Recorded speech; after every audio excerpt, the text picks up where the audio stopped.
Hi, folks. Dedrick, Allan, MasonWebTV, powered by HCC. We are here with Dr. Miller, Justin Miller. He's the guy down there in the just over whatever, wherever, over here, over there. There he is. Okay, Dr. Miller. We're going to talk about healthy aging in rural communities, and specifically, this little caption kind of bothers me. I guess people living in rural communities have a higher risk of Alzheimer's and dementia, but it's unclear why. And big deal here for Mason Health is you're studying this with the University of Washington Medicine, right? Yeah, So can you tell us about this study? Well, maybe you'll go back and where did the statement that I opened with, where did that come from? How did that come about? yeah. Great question. So I'm a clinician at the University of Washington. I'm a researcher, and my keen interest is in understanding how individuals age and why some people age differently than others. And one of the things that became evident to me was through, and this is through conversations with people in my clinic, through people I come across in various community events and things like that.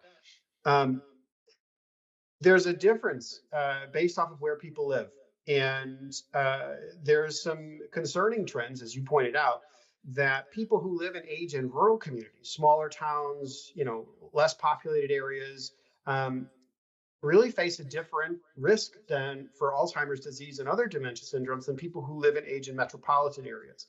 And there's a whole bunch of possible reasons why this might be the case, but the biggest challenge is that there hasn't been enough research to study exactly what's contributing to that. So the way that we've come up with these statistics so far is by looking backwards to see over the past 5 years, 10 years, 15 years, what do we see in the patterns of things like Medicare and health insurance claims data.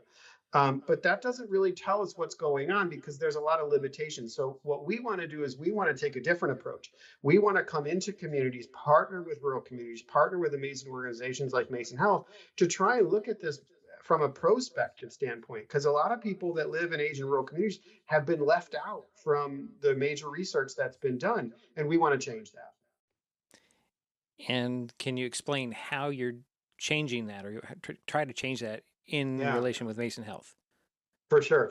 So one of the things that we know is that getting good quality care for Alzheimer's disease, other dementia syndromes, it requires a lot of things that you're not going to find outside of really dedicated specialty clinics.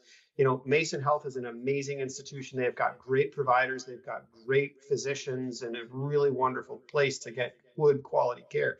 But outside of places like Mason and University of Washington, there's a major lack of getting the advanced diagnostic, things like cognitive testing, to look and see whether somebody's cognitive abilities are what we expect for their age or whether or not there's something out of the ordinary. They don't really have as robust of access to things like biomarker testing, blood tests to help us really understand what's happening in the brain. So, what we're proposing to do is we're going to bring that. We're going to come and take my team and my expertise, and we've partnered with Mason Health, and we're going to bring those resources into community. We're going to look at cognitive functioning. We're going to look at lived experiences. We're going to talk to people about where they were born, where they were raised, where they grew up. What has their total lived experience been, and how does that contribute to their late life aging outcomes? And we're going to do this and collect information that's going to do two things. One, the first and foremost is I hope to try and close that gap or narrow it by bringing resources for clinical care to the community. So when someone comes in our study, they're going to get a cognitive profile of their current. They're going to get detailed cognitive testing. They're going to get clinical labs. I'm going to give all of that information back to people so that they can give it to their physician and say, here's what I learned and here's what I know. And then what do I do about it? But the other part of it, we're going to be collecting information about these things and about people and their lived experiences so we can try to better understand why do some people have worse health outcomes because of the fact that they live in a rural community. And so it's sort of a two-part process where we're going to help people, we're going to bring more clinical services and clinical resources, but we're also going to try and learn something along the way. So if somebody signs up for this to be part of the study, what's the benefit for them? They're going to get access to those cognitive tests. They're going to get a research classification.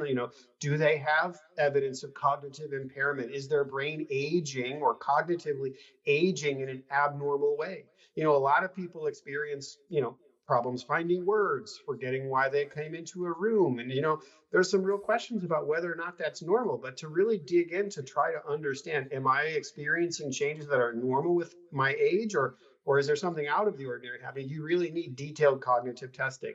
And right now, those services don't exist in Mason County.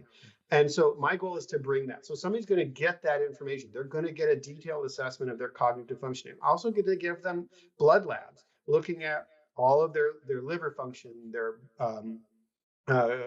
metabolic syndromes, cholesterol, and we're going to give that back to people, and it's all free. This isn't. I'm not asking anybody for anything other than their time. I'm going to give them all of this information that they can share with their doctor. I'm also going to compensate people for their time because I know that time is important. And so my goal is to give back to people who volunteer and participate because I'm learning something, but I want people to find value in this too. So, if I want to be part of it, what do I need to do to? How am I eligible? What's the criteria to be eligible for this study?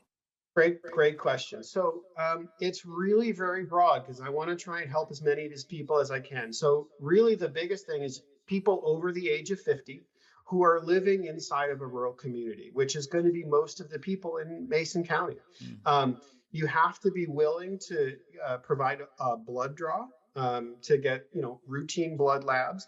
Have somebody who can come with you, whether that's a spouse or a neighbor or a close friend or a sibling or a child who might be able to help us learn more about our participants as well. And be willing to do this every couple of years. We're going to bring people in. It takes a few hours. But then at the end of that, they're going to get information that they can use that's clinically useful for their healthcare doctors. But then we want to try and follow people over time. So every 2 years, we'll repeat this process to look at how things change. And so what we're going to do is we've partnered with Mason Health. Everything is going to happen in the community. We're not going to ask anybody to come out to Shelton. We're coming out to you guys. And there's going to be some community education events because we want to help people learn. We want to help people understand more about what's normal and what's not normal for brain aging and dementia. So we're going to be giving some community education talks in partnership with Mason throughout the entire county. And I've got some contact information that I'm happy to share where people can sign up. There's an email address and there's a phone number that people can call in. If this sounds of interest to you, give us a call, send us an email. We'll follow up and explore whether or not this is a good fit for you or whether or not this is of interest. And we'll answer any questions that people might have about participation. So, getting back to the study partner, Yeah, ideally it would be like a married couple, a husband and wife per se. But what if both of them want to participate in the study? Do you need a third great person? question.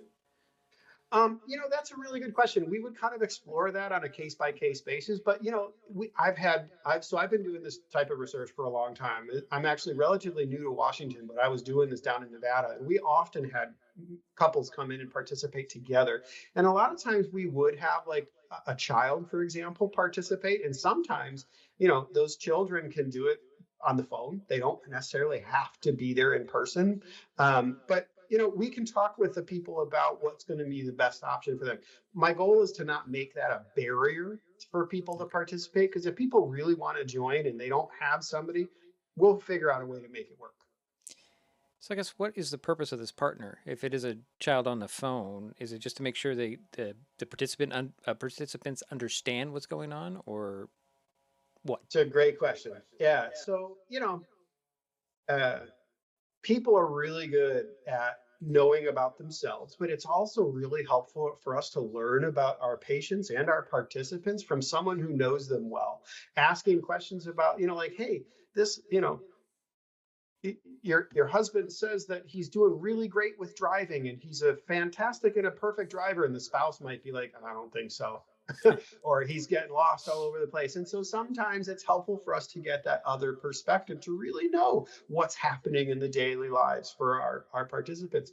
The other thing I'll say too is Alzheimer's disease is a really challenging disease for anybody, but sometimes it's called the caregiver's disease because there's a huge burden that falls to those caregivers, which a lot of times is a spouse, sometimes it's a child, sometimes it's a friend or a neighbor. And we want to make sure that we're understanding those caregivers' perspectives and caregiver needs as well, because that's an important part of health outcomes and the healthcare system and network that we want to make sure that we're tapping into as well. So you mentioned you did this in Nevada. Do you have any preliminary data, or you just needed more? Yeah. One of the reasons why I came up to Washington is it was time to get out of the desert. I needed some rain. I needed some water. But actually, the real reason that drove me up here was because of just how big of a community that Washington is in the broader surrounding region between Wyoming and Alaska and Montana. And there's a huge need here. Um, and so one of I think the most important things that I can say that I've learned is that while there's some evidence that shows us that the relative risk for dementia is higher for people who age in rural communities, I also think that it is not all bad news. In fact, I think that there is a number of protective factors about living in a rural community that actually bode well for somebody's brain health. But the challenge is that there hasn't been programmatic or systematic research looking forward like what we're proposing to really unpack that. But, you know, the Northwest and Mason County in particular has got phenomenal access to outdoor space, green space, exercise, recreational activities. On top of that, it's a really close community. There's strong social support. There's a social fabric in Mason County that I think is a really rich and vibrant place where people are aging and connecting and they know each other really well. And I think that there's lower rates of pollution, whether that's air pollution, noise pollution, sound pollution, however you want to think about it. I think it's just a cleaner space. So I think there's a lot of reasons why living in a rural community might actually bode well for our brain health. But until we study that, until we look at it really carefully and thoroughly, we're not going to be able to really say what's really happening. This question just jumped into my mind, and we're getting back to being a participant. What if you're worried about privacy? Are you going to follow HIPAA laws, or how's that Oh, going to work? everything. Yes, absolutely. So first and foremost, everything we do, bar none, is kept strictly confidential. Okay. We will not share or disclose any of the information that we learn from a participant in any way, shape, or form. It will go nowhere outside of my study team. And even within my study team, the only people who will have access to the very private information is me. And I take very serious responsibility for that. Nothing will go out to healthcare providers. Nothing will go into an electronic record unless a participant gives us written permission that says it's okay for you to share this with my doctor. Okay. Without that written permission, it's gonna my lips are sealed. I kind of figured, but I wanted to make sure. Yeah, no, Because that's a good question. yeah. So if you want to participate, how do you do so? Great. That's a really good question. So what we're working with Mason Health, and we've got space set up there with the hospital. It's right in the clinic, and I've got a phone number that I'm happy to share, and I've got an email address that I'm happy to share as well. We've also got some flyers which we can certainly distribute and share, perhaps on your channel. But people can give us a call. They can send us an email. And then there's going to be some community talks that are just open to anyone who wants to come. No, nothing, no demands, no bars with this. It's just, hey, show up, and there's no obligations from coming to learn more about what we're doing. And we're going to just talk to people and educate people around brain health, aging, and those are going to be coming up sometime in the next few months throughout the entire county. Do you have a time frame for this? I mean, it's every 2 years. I mean, what are you shooting for? So for the study itself, I hope to keep the study going for a while. And we're just now getting ourselves underway. We're looking to start enrollment, as soon as people are ready to come and join us. And then those visits will happen every 2 years. My goal is to keep this study going for years to come. in terms of when we're going to be doing these community events, when we're going to be coming out there and just talking with people and asking, having opportunities for people to ask questions and get some answers, we're looking at doing a few events over the fall and the winter into next spring. And this is the type of thing that we're not just coming in and going to do our thing and then leave. This is an investment in the community. I want Mason Health and Mason County and Shelton to really be a community that has a very dementia-friendly position, that knows about it and takes care of its aging adults, because this is really a community effort. Okay, we kind of got sidetracked. We want to give those numbers out real quick to get Yeah, for to be sure. part of it. Yeah, there's two ways that you can contact us. One is you can give us a call, area code 206-744-6280. And that comes directly to my my phone and my inbox.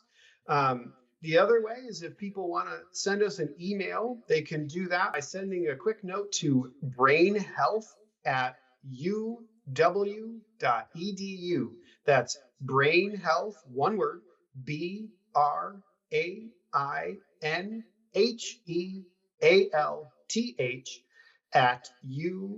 @uw.edu. Okay.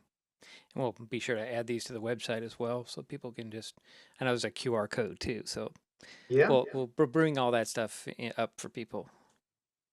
awesome. Well, thank you for some time, Dr. Miller. Yeah, Appreciate thank it. you for having me. I love talking about this stuff. I'm so excited to be partnering with Mason on this. I think that it's a fantastic community. I've been out there a whole bunch of times, and I love every visit. I meet somebody new every time, and it's just such a vibrant, wonderful community. I'm so happy to be here, and I look forward to meeting some of y'all. Well, thanks again, Dr. Miller. You're very welcome.